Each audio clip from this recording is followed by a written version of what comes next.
2030 বিশ্বকাপের ফাইনাল আয়োজনের দাবিতে মুখোমুখি দুই সহ আয়োজক স্পেন ও মরক্কো।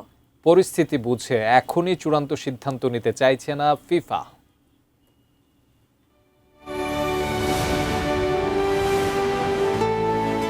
আগামী বিশ্বকাপের আয়োজক দেশ 6টি, শতবর্ষ উপলক্ষে 3টি মহাদেশ মিলিয়ে প্রতিযোগিতা আয়োজনের সিদ্ধান্ত নিয়েছে ফিফা।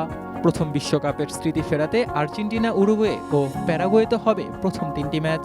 এরপর মূল আয়োজনের দায়িত্ব থাকবে স্পেন, পর্তুগাল ও মরক্কোর হাতে। আর সেখানেই শুরু হয়েছে ফাইনালের লড়াই। স্পেনের দাবি, বিশ্বকাপের ফাইনালের জন্য তারাই সবচেয়ে উপযুক্ত।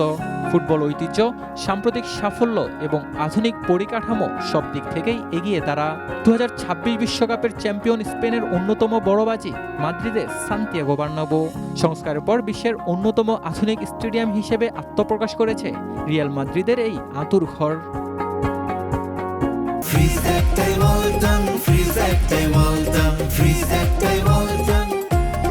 বসে নেই মরক্কো।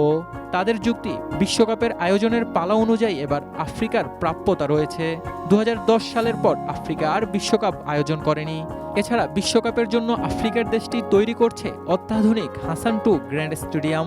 মরক্কোর দাবি, বিশ্বের সবচেয়ে বড় এবং আধুনিক ফুটবল স্টেডিয়ামে হওয়া উচিত বিশ্বকাপ ফাইনাল। পর্তুগাল আয়োজকদের তালিকায় থাকলেও ফাইনালের দৌড়ে আপাতত অনেকটাই পিছিয়ে, কারণ ধারণ ক্ষমতা এবং আয়োজনের অভিজ্ঞতায় স্পেন ও মরক্কোর সঙ্গে পাল্লা দেওয়া কঠিন। এই পরিস্থিতিতে ধীরে চলনীতি গ্রহণ করেছে ফিফা। এখনই চূড়ান্ত সিদ্ধান্ত নয়।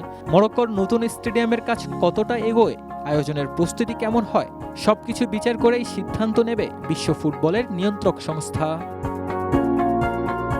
তাহলে 2023 বিশ্বকাপের মহারণের শেষ লড়াই হবে কোথায়? ঐতিহ্যের সান্তিয়াগো বার্নাব্যু নাকি নতুন যুগের প্রতীক হাসান টু স্টেডিয়াম?